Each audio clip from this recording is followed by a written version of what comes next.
అధ్యక్ష, ఏదైతే మంచిర్యాల నియోజకవర్గానికి సంబంధించి మేము అన్ని రకాల బాధితులమే. ఎల్లంపల్లి ప్రాజెక్టు కట్టి మా హాజీపూర్ మండలం నుంచి 12 గ్రామాలు, లక్ష్మీపేట గ్రామాల నుంచి లక్ష్మీపేట మండలం నుంచి 3 గ్రామాలు, 15 గ్రామాలు ముంపు బారిన పడ్డాయి. వాళ్ళ రైతు కూలీలు అయిపోయారు. మాకు ఒక సుక్క నీళ్ళు రాలేదు. అప్పుడు రాజశేఖర రెడ్డి గారు ఉన్నప్పుడు అడగడం జరిగితే అప్పుడు గూడెం లిఫ్ట్ ఇరిగేషన్ ఇచ్చిండ్రు. దాని ద్వారా కూడా 2 టీఎంసీల కానీ ఇక్కడ ఎప్పుడు రాలేదు.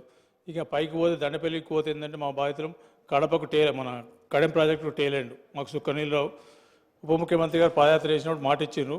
మొత్తం మా నియోజకవర్గం మిగిలిన 60,000 ఎకరాలు మిగిలినాయి. ఇంకో 2 లిఫ్ట్లు అడిగినాము. వాటికి కొంచెం తొందర చేస్తే అదొకటి, 2 లిఫ్ట్లు ఇస్తే మా మిగతా ఏరియా కూడా అవుతుంది.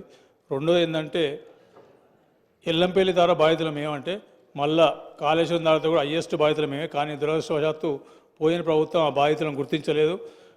ఎల్లంపల్లి ద్వారా ముంపు ప్రాంతాల్లో మంచిర్యాల పట్టణం మునిగిపోయినంత ఎవరు మునిగిపోలే. వర్షాకాలం అంతే మొగులు దిక్కు చూసి అవుతుంది, ఆకాశం దిక్కు చూసి ఎప్పుడు వర్షం పడితే ఎప్పుడు మునిగిపోద్ది అనే పరిస్థితి ఉన్నది.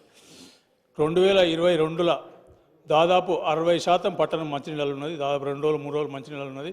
ఒక్క ఇల్లు కూడా నీళ్ళకు లేదు. అసలు వర్షాకాలం వస్తే మన ఈ కాళేశ్వరం ప్రాజెక్ట్ అయితే మేము మునుగుడే కాళేశ్వరం ప్రాజెక్ట్ నీళ్ళు పడితే మునిగే పరిస్థితి ఉంది. కాబట్టి ఖచ్చితంగా దానికి కూడా కరకట్టలకు ఖచ్చితమైన చర్యలు తీసుకొని ఇరిగేషన్ శాఖ వారు శాంక్షన్ చేయాలని, అదేవిధంగా మా ఆర్ఎండ్బి మాత్రులు ఇక్కడనే ఉన్నారు, వారికి కూడా చెప్తున్నాం.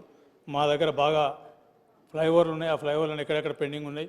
గడిచిన 30 సంవత్సరాల నుంచి ఎక్కడెక్కడ ఆగిపోయింది.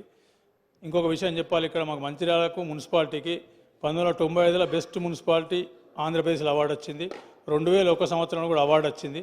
కానీ ఇవాళ ఆ మంచిర్యాల మున్సిపాలిటీని తీసుకుపోయి ఆల్మోస్ట్ రాష్ట్రంలో లాస్ట్ నుంచి 1-2 మున్సిపాలిటీకి తీసుకొచ్చింది. కాబట్టి దానికి కూడా సరైన న్యాయం చేయాలి. ఇంకొకటి సింగరేణి మంత్రి వారు ఇక్కడనే ఉన్నారు. అన్నీ మా మంచిర్యాల నియోజకవర్గం అంతా ముంపులు లేకపోతే ల్యాండ్ ఎక్వేషన్ తప్ప ఇంకోటి ఏం లేదు మాకు. శ్రీరాంపూర్ డివిజన్లో నస్పూర్ మున్సిపాలిటీలో మొత్తం ఓసీల బాధితులే. ఓసీలు మొత్తం 2 ఊళ్ళు మొత్తం మునిగిపోయినాయి.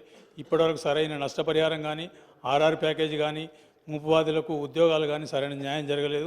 ఇదివరకు అంత లెటర్ల సంస్కృతి ఉన్నది. ఎవరు లెటర్లు ఇస్తే వాళ్ళకు ఉద్యోగాలు గడిచిన 10 సంవత్సరాలు లెటర్లు ఇచ్చి ఉద్యోగాలు అమ్ముకునే సంస్కృతి ఎక్కడెక్కడో తీసుకొచ్చి లోకల్ అని చెప్పి ఉద్యోగాలు అమ్ముకునే సంస్కృతి ఉన్నది.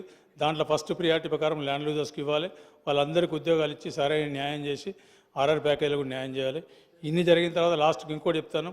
ఏదైతే నస్పూర్ నియోజకవర్గం ఇవాళ సింగరేణికి బొగ్గు ఇచ్చే దాంట్లో 24% మా శ్రీరాంపూర్ డివిజన్ మంచిర్యాల నియోజకవర్గం నుంచి బొగ్గు వస్తుంది.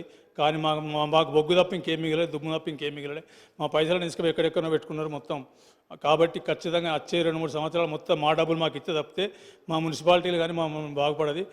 ఖచ్చితంగా చెప్తున్నాం, అందులో మాత్రం ఏం కాంప్రమైజ్ లేదు.